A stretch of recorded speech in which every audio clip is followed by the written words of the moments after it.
Bonjour à tous et bienvenue sur la chaîne YouTube Thermovivie. On se retrouve aujourd'hui avec Théa pour une nouvelle recette du calendrier de l'Avent. Et aujourd'hui, on va faire une recette qui nous vient tout droit d'Alsace. Tu connais l'Alsace? C'est des Schoebredele. Comment tu dis toi? Schoebredele. Je crois qu'on ne connaît pas très bien comment ça se dit. Hein. Qu'est-ce qu'on fait alors? On appelle Steph. Allez, on appelle Steph. On va l'appeler en direct. Steph, c'est une copine alsacienne qui a déménagé à Mayotte, n'importe quoi. On était si bien en Corse. Coucou! On est en plein tournage de vidéo et on est en train de réaliser des Schoebredele. Schoebredele. Oui, Théa, t'es meilleure que maman. Comment on dit, Théa? Schoebredele. Voilà, ce truc-là. Bon, allez, je t'ai fait des bisous. Je te rappelle plus tard. Bref, comme son nom l'indique, c'est des petits gâteaux bredele alsaciens. En tout cas, c'est à base de beurre et un petit peu d'épices de Noël. C'est délicieux. Et surtout, ça va permettre à Théa d'utiliser enfin ses emporte-pièces de Noël. Ça vous branche? Ça vous branche? Allez, on y va!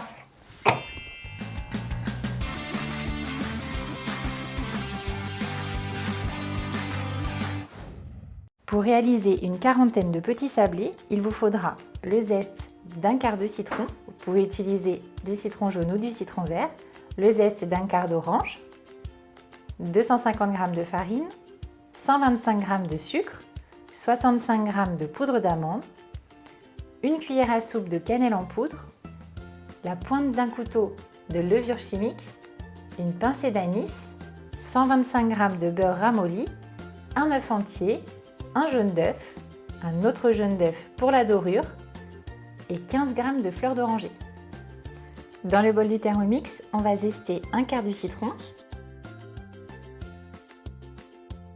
ainsi qu'un quart de l'orange. On y verse la farine, le sucre, la poudre d'amande, une pincée d'anis, une belle cuillère à soupe de cannelle, la pointe d'un couteau de levure chimique et le beurre ramolli. Et on mélange pendant 1 minute 30 sur la fonction pétrissage, le petit épi de blé. Raclez les parois du bol.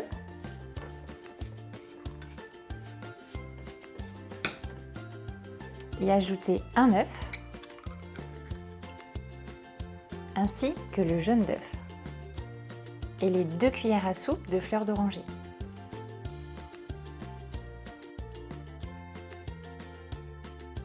Mélangez pendant 1 minute 30, toujours sur la fonction pétrin. Versez la préparation sur un film alimentaire, bien l'emballer et la placer au minimum 1 heure au réfrigérateur. On met la farine sur le plan de travail. Sur le plan de travail, traduction. On met la pâte. Et ensuite, On fait comme ça. on tape dessus. Ça sera beaucoup plus facile pour l'étaler. Ok. Ensuite, on tourne la pâte et on frappe dans l'autre sens. N'hésitez pas à la retourner, ça évite qu'elle colle sur le plan de travail. Et on peut commencer à la rouler. On va l'étaler comme ça sur une épaisseur de 3 à 4 mm. Alors, pour nous faire gagner du temps, parce que le rouleau à pâtisserie de Théa, il est juste minuscule, moi, avec mon grand rouleau, je vous en ai déjà préparé un. Alors, on va prendre un emporte-pièce et tu vas nous expliquer comment on l'utilise. C'est quoi que tu as choisi? Bonhomme de neige. Alors, attention, sur les emporte-pièces, on a un côté qui coupe et un côté qui coupe pas.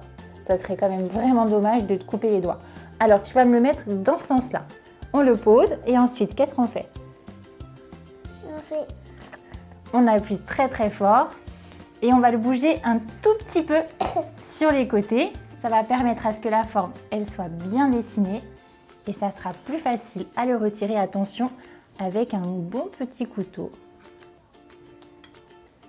Hop. Je fais un petit trou. Et voilà. On a un joli bonhomme de neige. On va le déposer C'est sur... moi qui le dépose. Elle est loin.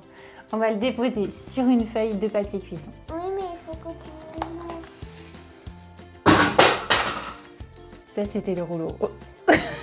Et on recommence comme ça avec toute la pâte et tous les emporte-pièces que vous voulez. On va délayer un jaune d'œuf et avec Théa et surtout l'aide d'un pinceau, on va passer du jaune d'œuf sur chaque gâteau. Doucement. Retire l'excédent.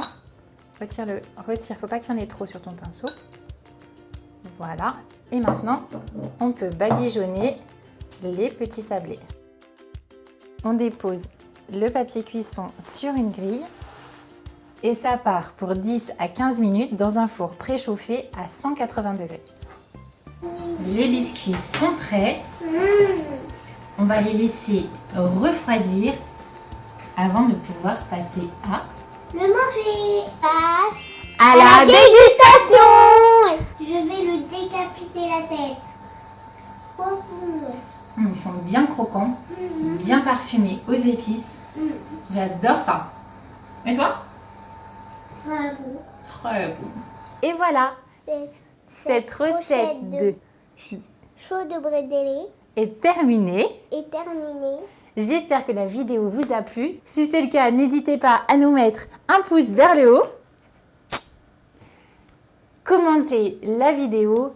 Je sais pas lire. Ben, c'est pas grave, je les lirai pour toi. Non. N'hésitez pas à partager vos photos de réalisation sur la page Facebook Thermovivi.